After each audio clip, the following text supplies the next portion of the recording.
ఆనంద నిలయుడు ఆ కనక మహాలక్ష్మి ఇంటాయన. మరిగా ఆయనను మించిన శ్రీమంతుడు ఈ లోకంలో ఇంకెవళ్ళుంటారు చెప్పుర్రి. శ్రీవారి వైభోగం అంతింత కాదు. ఏడాదిలా ఎప్పుడు చూసినా ఏడుకొండల ఎంకన్న సన్నిధి భక్తులతోని కిటకిటలాడుతూనే ఉంటుంది. కోనేటి రాయుని ఖజానా నిండుతూనే ఉంటుంది. అట్లా శ్రీనివాసుని ఆదాయం ఏటికేడు ఇంతింత పెరుక్కుంటూనే పోతున్నది. ఇగో మళ్ళేమో కానుకలు వచ్చినాయి చూడుర్రి. కొలిసి మొక్కితే కొంగు బంగారం ఆ కోనేటి రాయుడు, కోరిన కోరికలన్నీ తీర్చే కొండంత దేవుడు. అందుకే ఆ 7 కొండల ఎంకన్న సన్నిధి ఏడాదికి 365 దినాలు భక్తులతోని కలకలలాడుతూనే ఉంటది.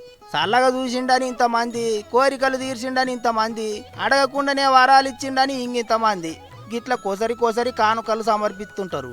పైసల కాన్నుంచి బంగారం దాకా ఎంత అంటే అంత సమర్పిస్తుంటారు. గిట్లనే ఈసారి కర్ణాటక రాష్ట్రంలో ఉన్న మైసూరుకేంచి మహారాజు యదువీరు కృష్ణదత్త చామరాజు వడయారు రాజమాతను తోలుకొని శ్రీవారి దర్శనానికి పోయిండు. పోత 2 వెండి దీపాంతలు తీసుకుపోయిండ్రు. చూడర్రే, దీపాలంటే మన ఇంట్లో పెట్టుకునే అసోంటి చిన్న దీపాలు కాదు, ఒక్కొక్కటి మనిషి అంత పొడవు ఉన్నాయి. ఆనంద నిలయంలో ఎప్పటికీ అఖండంగా వెలిగే దీపాలు గిసోంటి దీపాంతలనే వెలుగుతుంటాయట. గిట్ల మైసూరు సంస్థానం కేంచి స్వామివారికి దీపాంతలు సమర్పించుడు 300 ఏండ్ల సంధి వంచన వస్తున్నదట. 100 కిలోల వెండితోని తయారు చేయించిర్రట. ఒక్కో దీపాంత 50 కిలోల బరువు ఉన్నదట.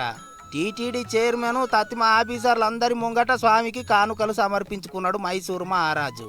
మొన్ననే ఓ పెద్ద మనిషి 3.5 కోట్లకు ఎక్కువనే విలువ చేసే రత్నాలు పొదిగిన బంగారు హస్తాలు సమర్పించిండు. గిట్ల రోజుకు 3 కోట్లకు తక్కువ కాకుండా స్వామికి కానుకలు సమర్పిస్తుంటారు భక్తులు. అన్ని సొమ్ములు సమర్పిస్తున్నారంటే మరిగా శ్రీవారు భక్తులకు ఇంకెంత ఇస్తుండాలే. అది అట్టుండని గానే మే 23న పొద్దుగాల 10టికి అంగ ప్రదక్షిణం టికెట్లు, 24న పొద్దుగాల 10టికి 300 రూపాయల ప్రత్యేక దర్శనం టికెట్లు ఆన్లైన్లో విడుదల చేస్తారట. మరిగా చూసుకోండి,